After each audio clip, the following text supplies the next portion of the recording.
Let's get ready to rumble!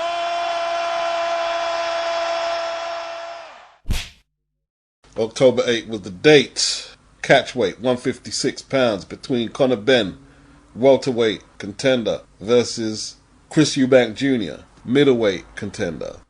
Now, we all know what this fight is about, yeah? It's about a boxing game going through a huge transition. People are saying Conor Benn should fight all these welterweight contenders, but that will involve having to go through PBC, Top Rank, and all the sanctioning bodies. And it's a lot of headache. It's a lot of headache, basically. Same with Chris Eubank. Eubank should do this, he should do that. But once again, it will involve going through all these other entities.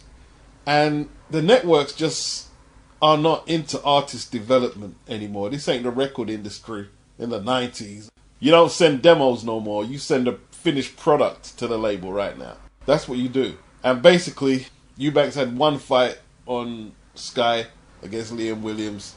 You see these boxing fans based in Europe talking about, yeah, you should fight Denzel Bentley and Felix Cash. They're not interested in putting Eubank in domestic fights that are not going to be pay-per-view fights. They're not interested in the Janibek fight. Not unless Aram is going to put up an offer and actually pay an established name. Not necessarily saying an elite fighter, but an established name. And Eubank is a relative... No, he is an established name. He is an established name.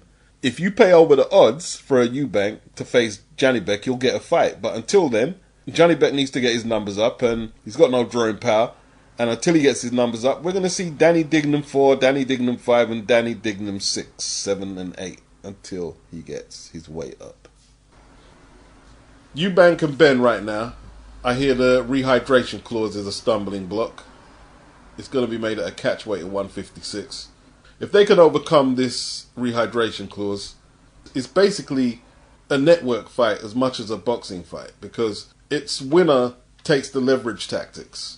If Conor wins and beats a middleweight, even though there's a rehydration clause and a catch weight limit on the bout, he potentially becomes a pay-per-view draw and DAZN's next meal ticket.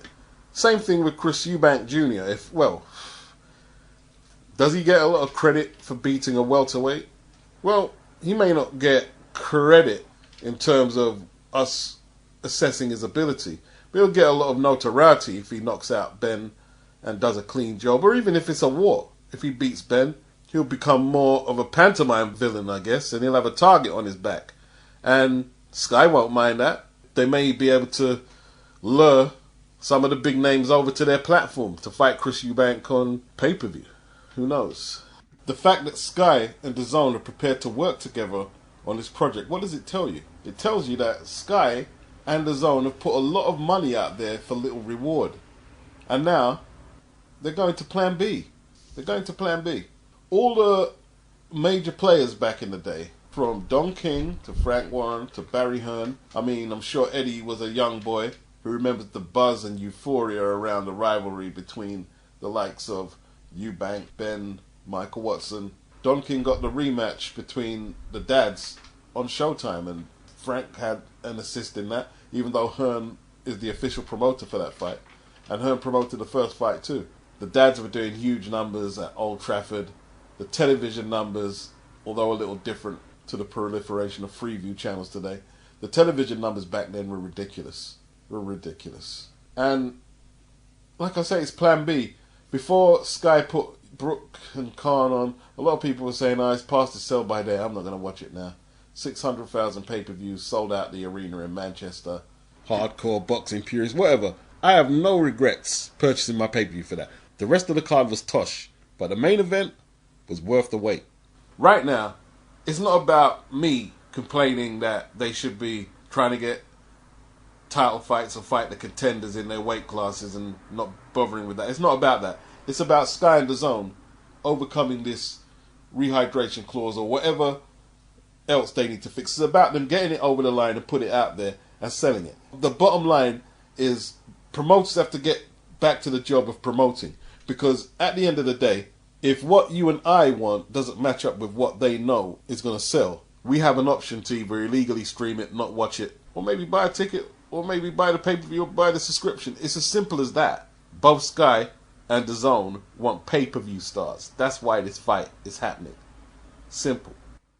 Time to get back to the job of promoting if you're a promoter. And that includes the network. Take charge. You know, the 147 well at the PBC is almost near to its end right now. That rich vein of talent that they had. Sean Porter's retired. Keith Thurman.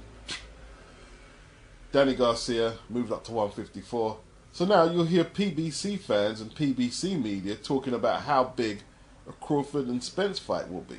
They feel backed into a corner after Hearn said Triple G versus Canelo 3 is way bigger. They feel backed into a corner, so they're coming out swinging. But just the other month, Tim Smith was telling us, oh, well, it's not a big fight because the fans will steal it. Well, what fans do you mean? Because Canelo is still doing good numbers on pay-per-view. Are you talking about PBC fans specifically? They'll steal it? They talk a good one, but they're not about that go in their pocket action. Perhaps. And Tim Smith also said that Terence Crawford isn't a draw. His own words. But right now, you'll hear pockets of media and fans saying, oh, this is a big fight, this is a big fight. Well, get it made. Get it made. You don't have to worry about fans like me complaining about Tank fighting Barrios or Rowley. You don't have to worry about that. Like I say, you dictate what is on the screen or what's in the ring. You want to put Tank up there?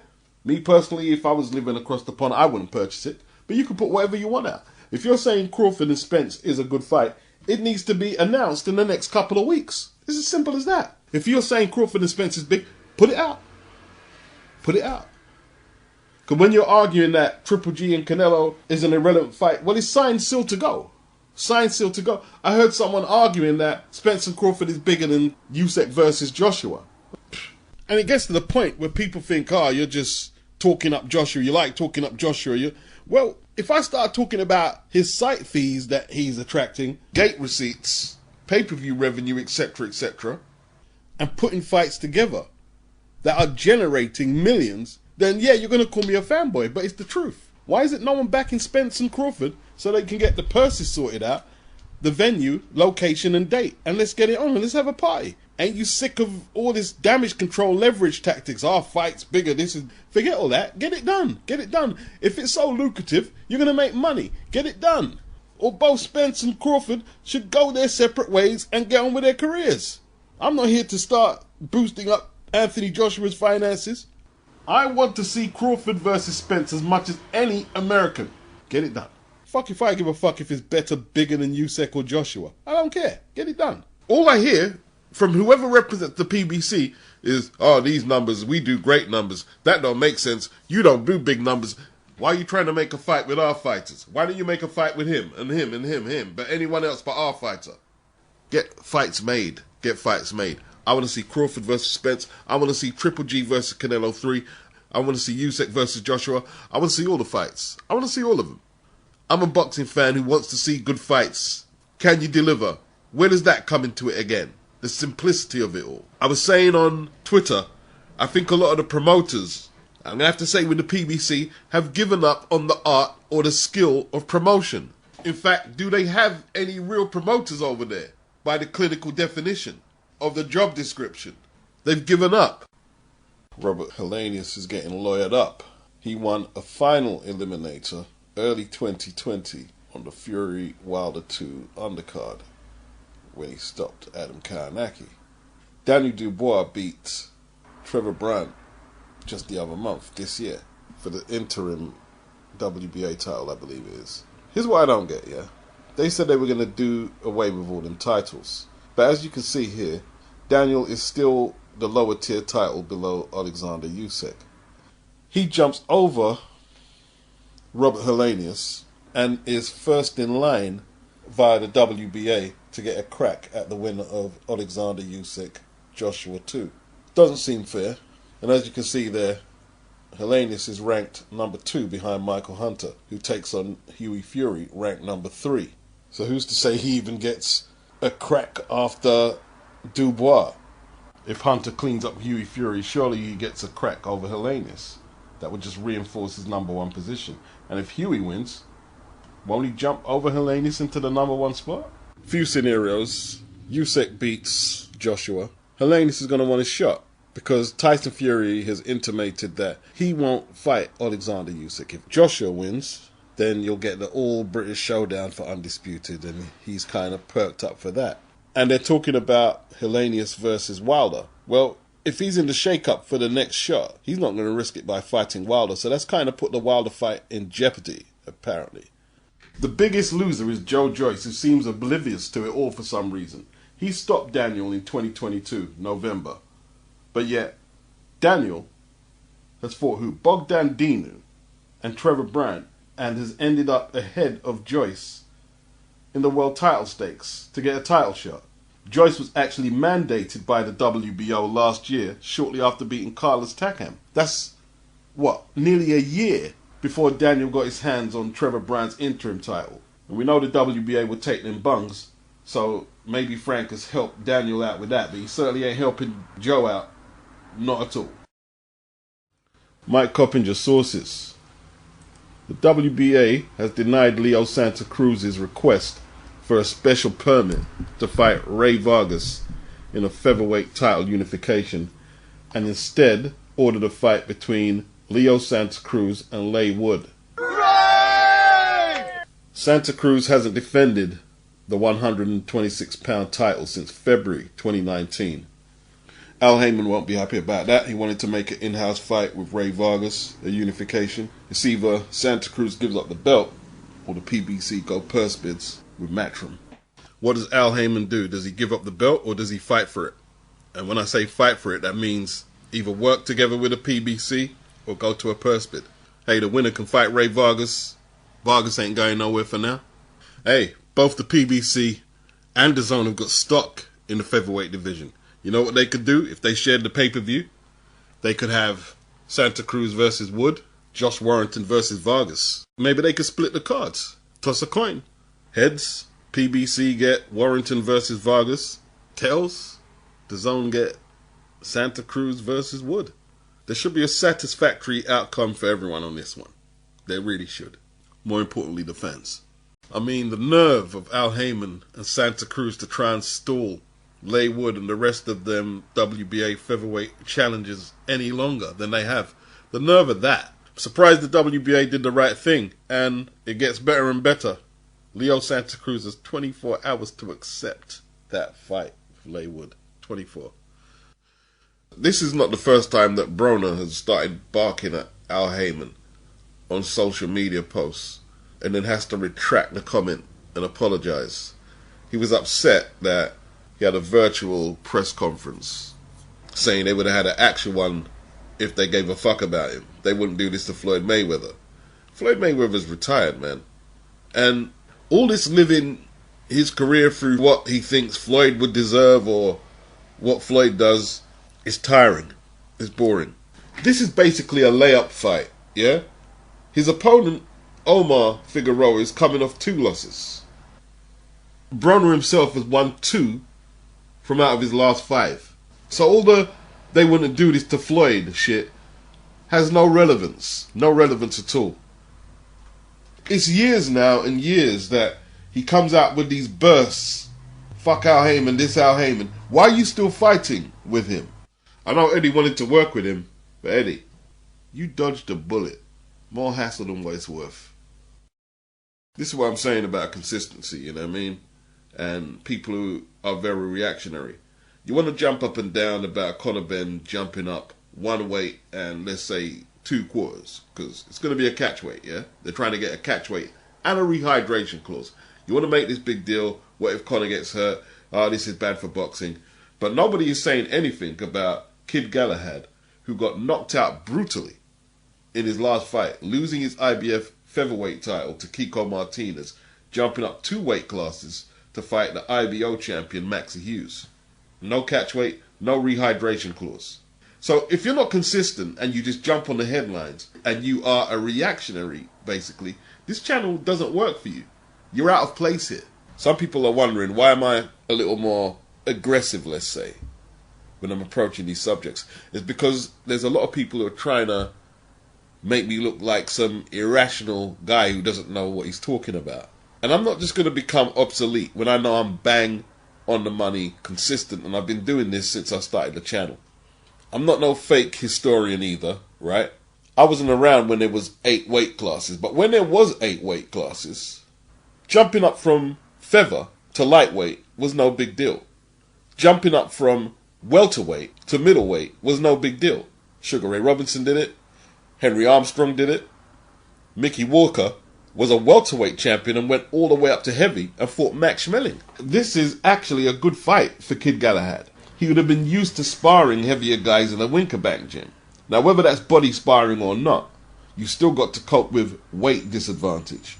He's a tricky southpaw, and unless the code to his chin was cracked by Kiko Martinez, it could be an interesting fight against Maxi Hughes, who is having what they call an Indian summer in his career, becoming IBO champion when he was going nowhere.